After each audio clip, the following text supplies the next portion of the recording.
Hey guys, तो कैसे हैं आप लोग? होप गाइस मस्त होंगे। तो आज की वीडियो में हम बीटीएस एपिसोड 115 के प्रीव्यू को नोवेल के अनुसार एक्सप्लेन करेंगे। जैसा कि हमने लास्ट एपिसोड में देखा था, सोयान प्रोटेक्टर को कैप्चर कर लेता है, लेकिन यहाँ पर हॉल ऑफ सोल से और पावरफुल बंदे आ जाते हैं, जिनमें से एक का पावर लेवल 2 स्टार डाउजन तक होता है। और ये बंदा सोयान को कैप्चर करने जाता है कि अपनी लिटिल फेरी डॉक्टर की एंट्री हो जाती है और आती है हमें एक डायलॉग सुनने को मिलता है, hurt him and you will die. मतलब तुम उसको छुओ तो तुम्हारा मरना पक्का है। जिसको देखकर तो इस बंदे का पूरा चेहरा ही उतर जाता है और ये पूछता है कि कौन हो तुम। और सोयान भी लिटिल फेयर डॉक्टर को देखकर पूरा स्टैंड हो जाता है। तो लिटिल फेयर डॉक्टर अपना सर घुमाती है और सोयान को देखकर एक प्यारी से स्माइल देती है, लेकिन तभी वो नोटिस करती है कि सोयान घायल हो चुका है और पूरे गुस्से में होकर पूछती है कि क्या ये जिसने तुमको इंजर्ड किया है? लेकिन अपना सोयान बोलता है कि रिलैक्स, जिसने मुझे इंजर्ड किया वो मुझसे 10 गुना ज्यादा इंजर्ड है। और तभी सोयान नोटिस करता है कि लिटिल फेयर डॉक्टर का पावर पूरा बढ़ चुका है और पूछता है कि तुमने ब्रेक थ्रू कर लिया? तो लिटिल फेयर डॉक्टर तुम आराम से बताती है कि कैलेंडर पोजीशन बॉडी एकदम सही हो चुका है, अब कोई दिक्कत वगैरह नहीं होगी। ये सब देखकर इस बंदे का पूरा एकदम चेहरा ही उतर जाता है और ये लिटिल फेयर डॉक्टर से बोलता है ये मैटर हमारे हॉल ऑफ सोल और सोयान के बीच में का है, तुम इसमें इंटरफेयर ना करो तो अच्छा है, वरना तुम उसे ऑफेंड कर दोगे जिसे तुम्हें ऑफेंड नहीं करना चाहिए। क्योंकि ये समझ जाता है कि लिटिल फेयर डॉक्टर का पावर इसको सप्रेस कर गया है, इसलिए इसको धमकी वगैरह देने लगता है। तो यहाँ पर लिटिल फेयर डॉक्टर भी एकदम चौन में बोलती है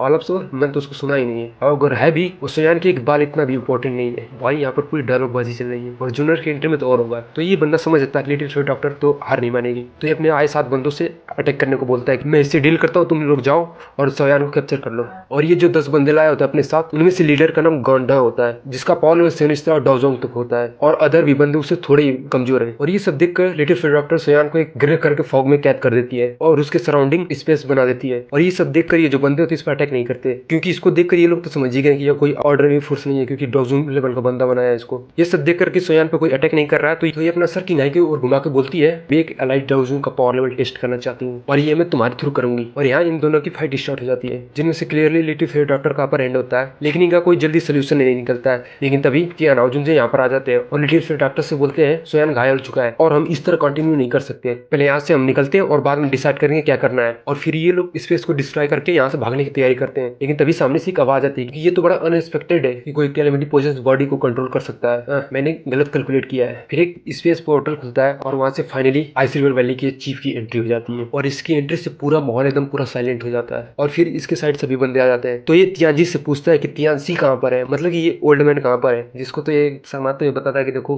उस ये सिटी में पड़ा हुआ है वो। तभी किंग आई आके यहाँ पर बोलता है कि इवन आइस रिवर वैली के चीफ भी आ गए, वाह क्या बात है। और ये बंदा उससे थोड़ा पोलाइट होता है क्योंकि ये समझता है कि ये बंदा मेरे से पावरफुल है, क्योंकि एक स्टार को बहुत ज्यादा है और इस बंदे की पावर लेवल के बारे में बात है तो 4 स्टार डाउजन तक होता है। और फिर किंग आई बोलता है वैली चीफ, मेरे को जो सोया नाम का बंदा है उसको हॉल ऑफ चीफ ने पर्सनली लेने को भेजा है, मेरे हॉल ऑफ सोल के फेस को देखते हुए आप उसको मेरे लिए छोड़ सकते हैं। और ये बात सुनकर बिनजिनजे पूरा सोयान में इंटरेस्ट लेने लगता है कि ये कौन सा बंदा है जो हॉल ऑफ सोल के चीफ द्वारा डिमांड किया गया है। तो फिर ये बताता है कि नहीं, मेरे को बस पॉइजनस बॉडी चाहिए होता है और तुम्हें जो चाहिए ले लो। और ये सब देखकर सोयान भी समझ जाता है कि माहौल कुछ खराब हो चुका है, क्योंकि इन लोगों का बैलेंस पूरा बिगड़ चुका है। सामने 3 डाउजन के बंदे और यहाँ पर 2 डाउजन के बंदे। फिर ये सोचता है मेरी थोड़ी सी ड्यूटी रिकवर हो चुकी है, अगर सिचुएशन ऐसा हुआ तो मैं एक्सटिम्युलेशन लोटस फ्लेम को बना दूंगा, वरना तो हमें यहाँ से छोड़ना बहुत मुश्किल हो सकता है। लेकिन तभी पीछे से लिटिल फेयर डॉक्टर जियान को पकड़ लेती है और बोलती है कि तुम टिया नाओजुंजे यहाँ से निकल लो, मैं इसको रोकती हूँ। लेकिन फिर टिया नाओजुंजे बोलते हैं यहाँ से जाना आसान नहीं है, अदर साइड में 3 डाउजन बंदे हैं और जो बिनजुंजे है मैं तो उसके थ्रू देख ही नहीं सकता कि वो कितना ज्यादा पावरफुल है। फिर हमें वो फुल पॉइजनस बॉडी के बारे में बताया, मतलब वही कैलेमिटी पॉइजनस बॉडी के बारे में बताया गया है। क्योंकि जब बिनजुंजे लिटिल फेयर डॉक्टर को देखता है तो बोलता है कि ये तो पूरा प्योर